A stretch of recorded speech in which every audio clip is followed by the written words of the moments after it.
Pessoal, antes de começar o podcast, deixa eu dar um aviso bem rápido e importante. Durante a gravação desse episódio, o nosso programa, que captura o áudio, ele apresentou alguns problemas. Então, eu só pude perceber depois do áudio já gravado. Então algumas partes dessa gravação se perderam.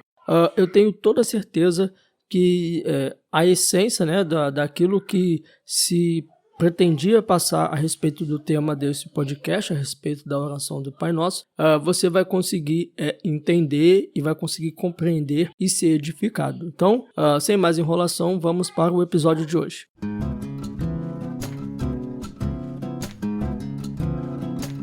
Muito bem, estamos iniciando mais um Teologicamente, o seu podcast de teologia. Eu sou o John. E o tema do podcast de hoje é Perdoa-nos as nossas dívidas, com base no Evangelho de Mateus, capítulo 6, versículo 12. E quem vai estar participando deste episódio é o Lucas Brandão, tem 26 anos de idade, é casado com a Ketely, ele é pastor auxiliar na Igreja Presbiteriana do Retiro, em Volta Redonda.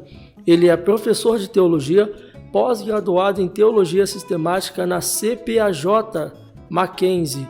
E aí, Lucas, tudo bem com você? Seja muito bem-vindo ao Teologicamente. Obrigado, John. Obrigado aí, pessoal que acompanha o Teologicamente.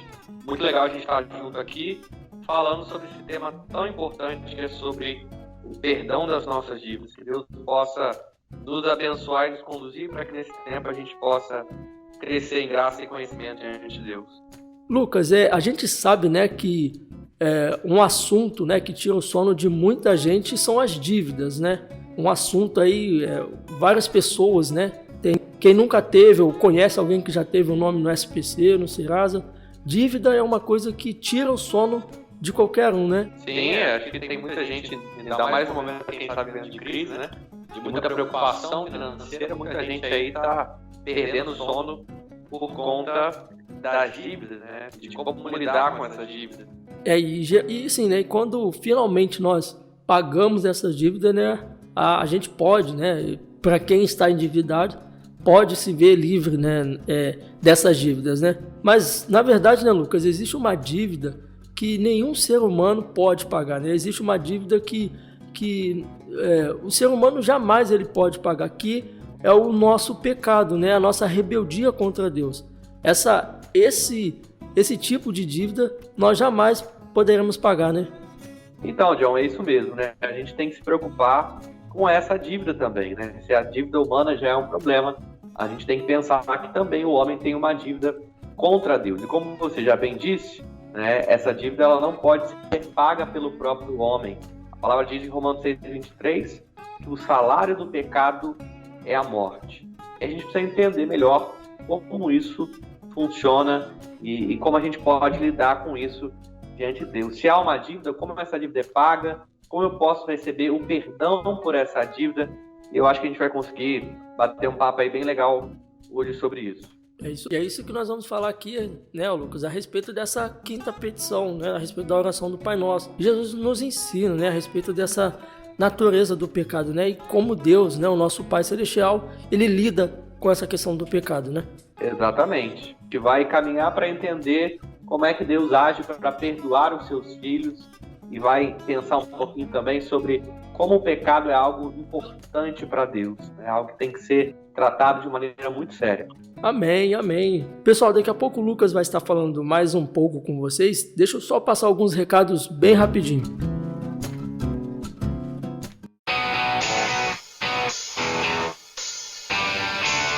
Se você não sabe, nós estamos nas mais variadas plataformas de podcast. Você pode nos encontrar como Teologicamente. Pesquisa na sua plataforma preferida como Teologicamente. Pode ser no Spotify, no Deezer, na Anchor, na TuneIn, no Google Podcast. Em todas essas plataformas nós estamos lá. Só você pesquisar e você vai ficar por dentro de todo o nosso universo teológico. Você pode acompanhar também as nossas redes sociais. Nós estamos aí no Instagram, no Facebook e no YouTube. Nós estamos também no Twitter. Você pode pesquisar em todas essas plataformas também como Teologicamente Oficial. Pesquise lá e fique por dentro de tudo que nós postamos. dos próximos episódios que irão ao ar, dos próximos entrevistados. Participe, se você quer conhecer mais de perto, vá lá, segue as nossas redes sociais e fique por dentro de tudo. E olha, se você ainda não ouviu os episódios que já foram ao ar, eu quero te convidar a ouvir os episódios que já foram ao ar. Como você pode ver, nós estamos na série de número 7, então você pode voltar ao primeiro episódio, né, o episódio piloto, o número 2, o número 3 e assim por diante. Maratonize aí, faça uma maratona nessa série que nós já fizemos a respeito da oração do Pai Nosso. Eu tenho certeza que você vai ser muito edificado. Olá pessoal, aqui quem fala é o Willy do Resenha Teológica e esta é minha indicação de livros para o Teologicamente. Eu quero trazer para vocês o livro Pregando Toda a Bíblia como Escritura Cristã, aí da editora Fiel, que é um livro do Graham Goldsworth. É um livro onde o autor vai trabalhar o desenvolvimento da teologia bíblica. O autor ele vai começar trazendo para a gente o que é a Bíblia, o que é teologia bíblica. Ele vai mostrar para a gente a continuidade que há entre Antigo e Novo Testamento. É uma abordagem bem interessante a se fazer da Bíblia, porque você aprende a fazer uma leitura completa da Bíblia, sem ficar fazendo separações, entendendo então que a Bíblia, mesmo se tratando de 66 livros escritos aí num período de aproximadamente 1.600 anos por cerca de 40 autores, ela é um livro onde não há incoerência, onde a mensagem é sempre a mesma. É essa a nossa indicação de hoje, Pregando Toda a Bíblia como Escritura Cristã, de Graham Goldsworth, da editora Fiel. Essa foi a minha dica literária de hoje. Acompanhe minhas redes sociais, só você procurar Resenha Teológica no Instagram e no YouTube. Até a próxima! Pessoal, vocês acabaram de ouvir essa indicação literária? Mas e aí, o que vocês acharam? Legal, né? Pois bem, vocês podem adquirir essa indicação no link que vai estar aqui embaixo em algum lugar na descrição deste podcast. Assim que você clicar no link, você será redirecionado para uma nova página. E nesta página você terá maiores informações sobre o livro, o autor e como adquirir. E, gente, deixa eu falar uma coisa para vocês. A cada compra que vocês fazem através dos links do nosso podcast, você estará ajudando diretamente o Teologicamente, pois em parceria com o Starter Shop, o Teologicamente ganha uma pequena comissão de cada venda que é feita. E assim, você estará nos ajudando a manter esse projeto no ar por mais tempo. Pensou em comprar livros? Compre na Starter Shop, parceiro autorizado Magazine Luiza. Pai nosso nos céus, santo é o teu nome, teu reino buscamos, tua vontade seja feita. Muito bem, a palavra de Deus diz no Evangelho de Mateus, capítulo 6, versículo 12, o seguinte: e perdoa-nos as nossas dívidas. Lucas, nós sabemos, né, que nos dias de hoje o entendimento a respeito do pecado são vários, né? Alguns vão dizer que são desvio de conduta, desvio moral ou questão psicológica, né? As pessoas vão dar várias explicações para essa questão do pecado, né? Sim, e uma questão interessante é que, além disso que você citou aí na sua introdução, eu acho que hoje, mais do que nunca, o pecado tem sido relativizado, né? Eu acho que o conceito daquilo que é moral tem sido deixado de lado, né?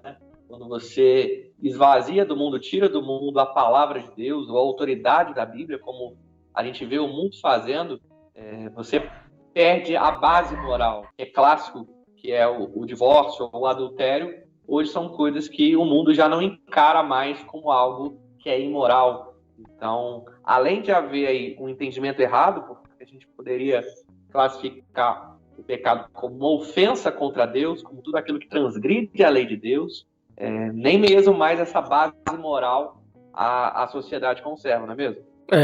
Alguns vão dizer, né, e realmente, né, conduta, o problema de ética, um problema moral, e entra nisso que você falou também, né, essa relativização do pecado, né, o que é pecado para um pode não ser para outro, o que é certo para um pode não ser para outro. E um grande problema também, né, Lucas, que a gente vê em relação a isso, é que as pessoas acabam acreditando que através de melhorando nessa questão psicológica do homem, melhorando o ambiente a qual o homem vive, nessa questão social, melhorando essa questão ética do homem, o problema do pecado está resolvido. Mas a gente vai ver, né, que de acordo com Gênesis capítulo 3, o pecado ele separa o homem de Deus. Se você me permite só falar algo mais sobre isso que a gente está conversando, Paulo ele já vai trazer esse alerta, né? 2 Coríntios 4:4 diz que nos quais o Deus desse mundo cegou o entendimento dos descrentes. Então a gente vê que o diabo ele tem cegado mesmo o olhar que as pessoas têm em relação ao pecado. E eu vejo, John, algumas correntes equivocadas, né, que são muito presentes no nosso tempo. Quando você fala dos descrentes, eu vejo um apelo muito forte em relação à ideia hedonista, a ideia do prazer pelo prazer, a ideia de nada é errado se me dá prazer. A gente tem também extremos dentro do meio cristão, né, que advém de erros teológicos e de heresia. A gente tem a ideia do antinomismo, que está muito presente no cristianismo liberal, que é a ideia de que a lei não tem mais valor, de que, a gente vai falar um pouco mais de justificação depois, mas de que por conta da gente ter sido justificado pelo sangue de Cristo, a lei é inútil, a lei não tem valor e a base moral ela não existe mais. E a gente tem um outro extremo também presente no meio cristão, que é a ideia do legalismo, né? Muitas pessoas acham que vão ser justificadas diante de Deus, vão ser perdoadas diante de Deus pelo cumprimento da lei, ou porque fazem tudo correto. E a gente vê que isso tudo, tanto quando a gente fala de fora da igreja, onde eu vejo que é muito presente o hedonismo, quanto dessas distorções dentro da igreja, a gente vê que isso tudo se afasta das escrituras e tira do pecado aquilo que ele realmente é, que é o que você falou. O pecado ele é uma ofensa contra Deus e o pecado ele faz essa separação entre homem e Deus. É isso aí. E aí a gente entra, né, como a gente falou aqui a respeito de Gênesis, né, que a gente vê como nós entendemos, né, nós temos a Bíblia como nosso livro de regra de fé e prática. A Bíblia vai nos falar, né, a respeito desse pecado, né, que esse pecado ele não é só, né, um desvio moral, um problema psicológico, um desvio de conduta, mas é um problema que nos separa de Deus, né, Lucas? Como a gente vai ver quando Deus criou Adão e Eva, e Adão tinha uma certa intimidade com Deus, né? E após aquele pecado de Adão, o que acontece, né? O pecado ele separa o homem de Deus. E quando a gente traz isso de uma forma geral, a humanidade está separada de Deus por conta dos nossos pecados. Eu gosto muito da passagem, né, de Romanos, Romanos capítulo 1, do versículo 18 em diante, quando Paulo ele fala dos pecados dos romanos. Até Paulo ele vai falar que daquela revelação de Deus, eles não eram, né, não a revelação de Deus. E Paulo ele vai falar que por isso Deus entregou as suas paixões. Exato, né? Exato. A gente vê, como você citou em Gênesis lá, quando ocorre o primeiro pecado, que essa separação é algo tão grave que Paulo vai dizer que nós estávamos mortos em delitos e pecados. Então essa separação ela vai ser chamada de morte espiritual. E quando a Bíblia usa essa expressão morte, ela está querendo dar ênfase no tamanho dessa separação, como é algo sério. Não é um mero distanciamento, é algo, é uma separação de fato, né? E quando você fala, por exemplo, sobre Paulo, eu me apego muito também em João 3,17. Né? As pessoas citam muito, até para justificar os erros às vezes, João 3,16. Mas o 17 vai dizer que aqueles que não creem em Cristo já estão condenados. Ou seja, a condição daquele que não crê em Cristo, daquele que não foi justificado, é uma condição de condenação. Por quê? Porque ele está separado de Deus. Ele está morto em delitos e pecados. Paulo vai dizer em Romanos 3,23, porque todos pecaram e carecem da glória de Deus. Então, é interessante a gente pensar isso. Como você disse, não é um desvio psicológico, não é uma falha moral apenas. É algo que trouxe morte e separação de Deus. Não é algo simples. Na verdade, é algo muito profundo e que a Bíblia trata com muita seriedade. E já que a gente entrou nessa questão de Gênesis capítulo 3, né, falando de Adão e Eva, eu gostaria que você falasse um pouco a respeito dessa natureza do pecado. A gente vai ver aqui, né, nessa parte da oração do Pai Nosso, que Jesus está dando uma importância em relação a isso, né, a respeito dessa questão do pecado. Então eu gostaria que você falasse mais um pouquinho a respeito dessa natureza do pecado para a gente. Sim, o pecado ele trouxe uma completa mudança, né? A gente pensa que Deus nos criou em Gênesis a sua imagem, a sua semelhança, e Ele nos criou perfeito, porque a palavra diz que Ele criou tudo e viu tudo que criou e viu que aquilo era bom. Agora, quando o pecado ele entra no mundo, nós passamos a carregar essa semente, nós temos a herança, Paulo vai falar disso em Romanos 5. Então, todos os homens, a partir de Adão, eles nascem corruptos, eles nascem pecadores, eles nascem distantes de Deus. Se a gente lê Romanos 3, Paulo vai dizer que não há nenhum justo, nenhum sequer, ninguém que entenda, ninguém que busque a Deus. Então, essa separação é algo muito sério, é algo que corrompeu toda a humanidade. Então significa que agora a gente não é mais a imagem e semelhança de Deus? A gente é, só que essa imagem está distorcida. O pecado, ele vem apagando, ele vem matando tudo aquilo que nos leva a ser semelhante a Deus. E a gente não precisa fazer muito esforço para ver isso. Se a gente olha para o mundo ao nosso redor, a gente vê com muita clareza, como você citou, Paulo, quando ele fala em Romanos 1, a consequência que o pecado tem trazido no mundo. É só a gente olhar o noticiário e a gente vai ver como o pecado ele distorceu a imagem e a semelhança no homem. Então, o pecado ele levou o homem a uma condição de perdição, de morte espiritual, de distanciamento.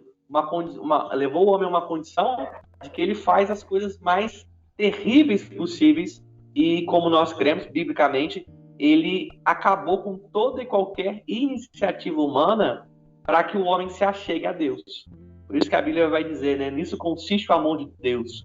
Não que nós tenhamos amado a Deus, mas que Deus nos amou e entregou o seu Filho como propiciação pelos nossos pecados.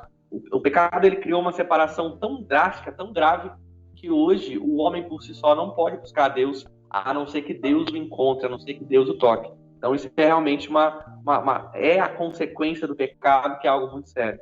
Eu creio, né, Lucas, que a gente poderia ficar falando aqui bastante tempo a respeito dessa natureza do pecado. Mas quando a gente entende, né, a gente finalmente entende, né, essa questão do pecado, aí a gente entra até mesmo em umas questões teológicas, né, a respeito de você decidir escolher Deus ou não, e coisas como essa.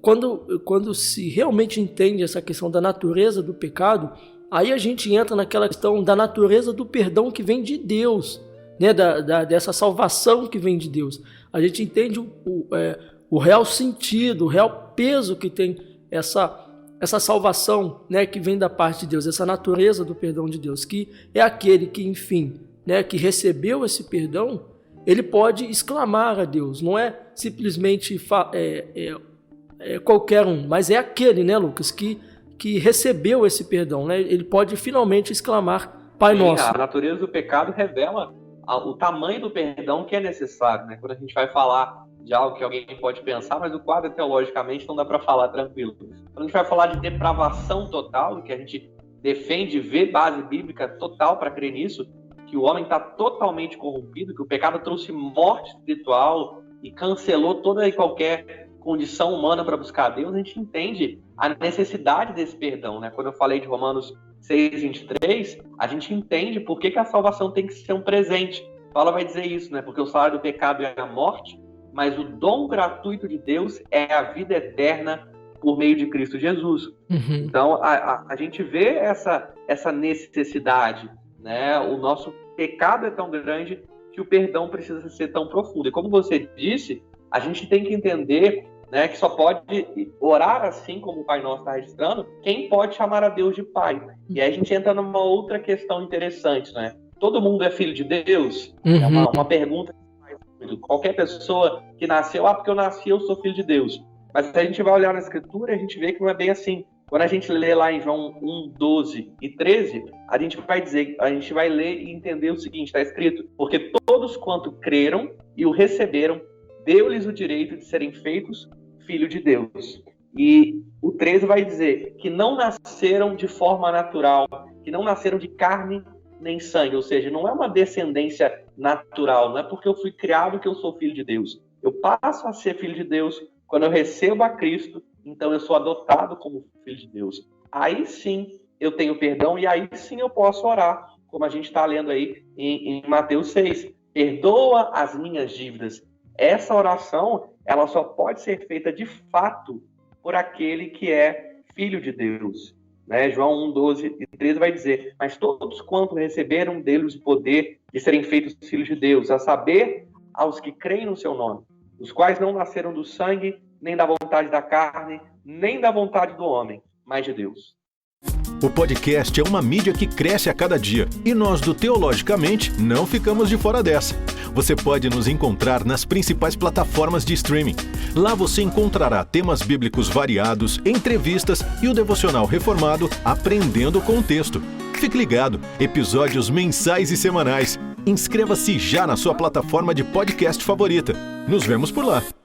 Lucas, já que você falou a respeito já que a gente falou, né, a respeito dessa questão do perdão que vem de Deus, explica pra gente aí o que seria essa questão da justificação, né, que nós recebemos em Cristo Jesus. A gente vai tentar entender um pouquinho sobre isso. A gente tem que entender que a justificação, ela é um ato único de Deus. Em Cristo, nós somos justificados. Em Cristo, quando nós recebemos a Cristo, nós recebemos a justiça de Cristo por meio da fé. Nós somos justificados por meio dos méritos de Cristo. É por isso que Efésios 1:5 vai dizer: nos predestinou para Ele, para sermos adotados como seus filhos por meio de Jesus Cristo, segundo o propósito da sua vontade. Paulo vai dizer também em Efésios 2:8 e 9: porque pela graça vocês são salvos mediante a fé. Isso não vem de vocês, é dom de Deus, não de obras para que ninguém se glorie. Você citou Romanos 1, Romanos 1 vai dizer também: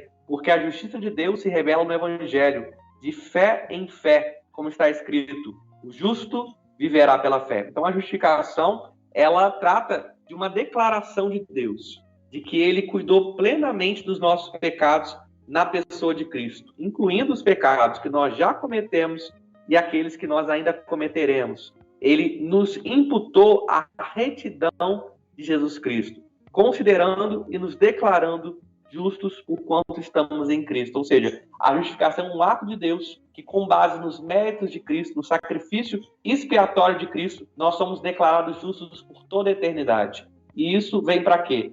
Para aqueles que Deus escolheu para serem seus, são aqueles que vão crer. Você falou algo aí que me chamou a atenção.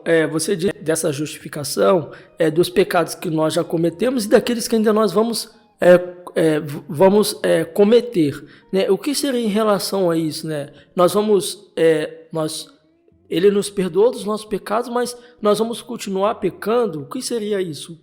Qual é a relação disso, né, a respeito dessa oração do Pai Nosso e com o perdão dos nossos pecados? Isso é muito interessante, tá, John? Porque hoje você tem algumas correntes equivocadas dentro do cristianismo que acham que a gente não é mais pecador porque a gente recebeu a Cristo, ou que a gente é perfeito, ou que a gente é como Jesus. Agora, João vai dizer na sua primeira epístola que se nós dissermos que nós não temos pecado, nós estamos chamando Deus de mentiroso e a sua palavra não está em nós. Então, muito embora a gente foi justificado, a gente permanece tendo uma natureza pecaminosa. Então, nós pecamos por pensamento, nós pecamos por ação, por omissão. A nossa natureza, ela continua má porque a gente continua num corpo corrompido. Então, a gente não deixa de pecar. E essa também é legal porque essa é a ênfase do Pai Nosso, né? De perdoar as nossas dívidas. Né? É interessante que isso está no plural, né? E o plural aí dá essa ideia de uma continuidade. E aí a gente entende a santificação e o perdão duas questões. Uma é o perdão eterno, que nós já recebemos em Cristo Jesus. E aí é o que nós temos a segurança da salvação que está em Cristo. Ou seja, Deus me perdoou e eu não vou perder a salvação, porque a salvação é garantida pelos méritos de Cristo. Porém, enquanto eu estou nessa terra, eu continuo sendo falho, eu continuo sendo pecador, e por me relacionar com Deus, eu preciso continuar buscando esse perdão e essa santificação. A gente às vezes usa na teologia o termo, né? de uma santificação que é definitiva, que seria a justificação, e uma santificação que é progressiva. Paulo vai usar uma expressão, ele vai dizer: aquele que começou a boa obra em nós é fiel para aperfeiçoá-la até que Cristo venha. Então, embora diante de Deus nós somos declarados justos, nós permanecemos pecadores. Então, é necessário que a gente receba esse perdão e que a gente exerça a santidade. A título desse perdão, por exemplo, que Deus nos corrige, né, como Pai. Quando a gente fala da oração do Pai Nosso, quando eu pensava sobre esse tema, eu me lembrava muito do texto de Hebreus. Quando você pega lá Hebreus 12, 5 ao 11, o autor dos Hebreus, ele vai dar uma ênfase muito interessante na questão da correção, né? Então, como nós somos pecadores, somos filhos que erramos, nós precisamos ser corrigidos, né? E a Bíblia diz, né, lá em Hebreus: e qual é o filho a quem o pai não corrige? Hebreus vai dizer que Deus corrige a quem ama e castiga a todo aquele que ele recebe por filho. E é uma expressão forte, algumas versões usam a palavra açoita a todo aquele que recebe por filho. Então, enquanto filho de Deus, né, ele vai fazer, o autor dos Hebreus aqui vai fazer até essa comparação: se os nossos pais humanos, para o nosso bem, têm que nos corrigir para que nós possamos progredir, para que a gente possa melhorar, quanto mais o nosso Pai Celestial, não é mesmo? Isso. E quando nós estamos aqui, nós estamos passíveis ao erro ainda, né?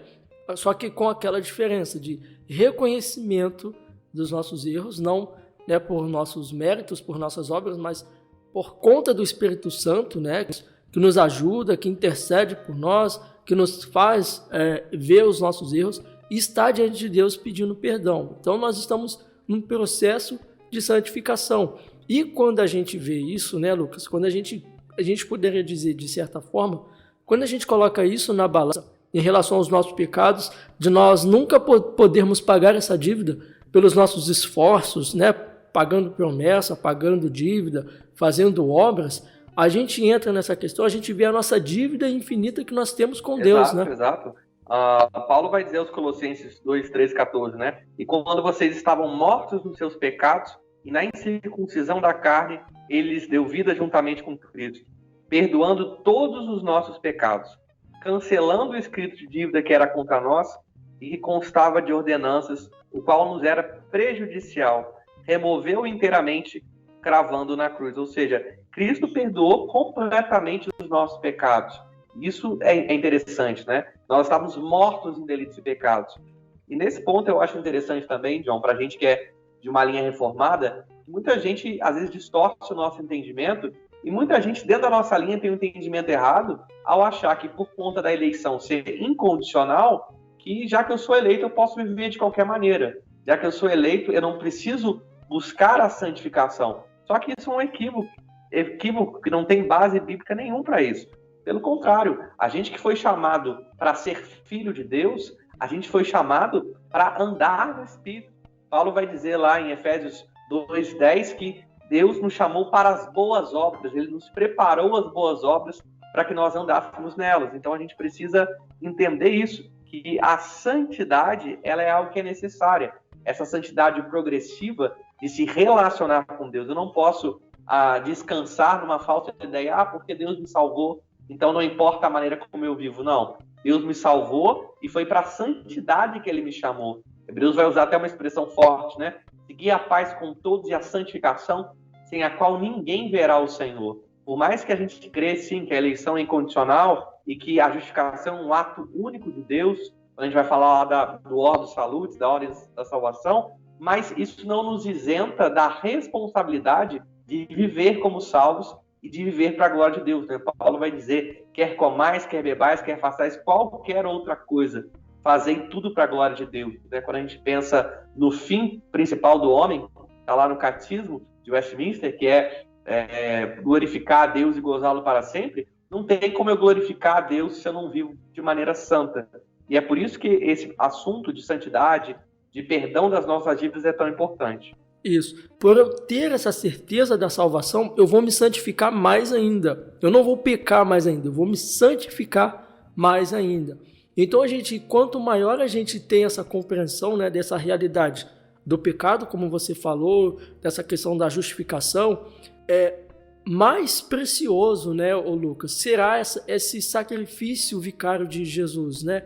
A gente não vai simplesmente ver aquele filme, né, A Paixão de Cristo, vai chorar, vai se emocionar, como algumas pessoas fazem, continua vivendo suas vidas tranquilamente. Mas quando a gente entende todo aquele sofrimento, como a Bíblia nos mostra que Jesus ele passou, mais precioso vai ser esse sacrifício, né? Esse sacrifício expiatório de Jesus em nossas vidas. Né? Quando a gente entende o tamanho do nosso pecado e a gente entende quão grande perdão a gente recebeu, a gente vê como esse sacrifício ele é precioso. E é impossível a gente ser alcançado por esse amor, por essa graça e viver da mesma maneira. Né? Paulo vai exaltar isso, ele vai dizer, olha, porque para mim o viver é Cristo e o morrer é lucro. Ele vai dizer, olha, eu não vivo mais, mas é Cristo que vive em mim, eu já morri, eu já estou crucificado, a minha vontade já não tem mais peso para mim, agora eu quero viver em gratidão, em louvor a esse sacrifício. E é o texto que eu citei antes, né? 1 João 4,10, nisso consiste o amor, não em que nós tenhamos amado a Deus, mas em que Ele nos amou e enviou o seu Filho como propiciação pelos nossos pecados. Quando eu entendo que era para eu morrer pelo meu pecado, era para eu morrer eternamente, era para eu sofrer o castigo pelo meu pecado, mas foi Cristo que sofreu no meu lugar, eu passo então a valorizar esse sacrifício e eu passo a viver de maneira a glorificar a Deus. E é por isso, e é através disso que eu posso, como filho, orar com o Pai Nosso, dizendo, Pai, perdoa os meus pecados, perdoa as minhas dívidas, assim como eu tenho perdoado os meus devedores. Eu entendo a importância desse sacrifício. Eu entendo que, como Cristo morreu no meu lugar, como Cristo me salvou, como Cristo me justificou, o pecado é uma ofensa contra Deus. O pecado é algo que desagrada a Deus. Então eu preciso, sempre que eu peco, eu sou incomodado, eu sou tocado pelo Espírito Santo, eu sou corrigido pela palavra, para que eu possa pedir perdão e possa me consertar com Deus. É interessante que, quanto mais eu conheço a Deus, mais eu reconheço o quanto eu sou falho. Quanto mais eu leio a Bíblia, mais eu entendo a necessidade de pedir perdão e a necessidade de me santificar. Muito bem, estamos chegando ao final de mais um Teologicamente. E eu quero mais uma vez pedir para vocês acessarem as nossas redes sociais, que é Teologicamente Oficial. Tanto no Instagram, quanto no Facebook, quanto no YouTube e no Twitter. Você nos encontra lá como Teologicamente Oficial. Não se esqueçam de enviar os seus comentários, suas sugestões, as suas dicas, ideias de temas. Envie para nós. Agora eu gostaria de ouvir as ações finais do Lucas.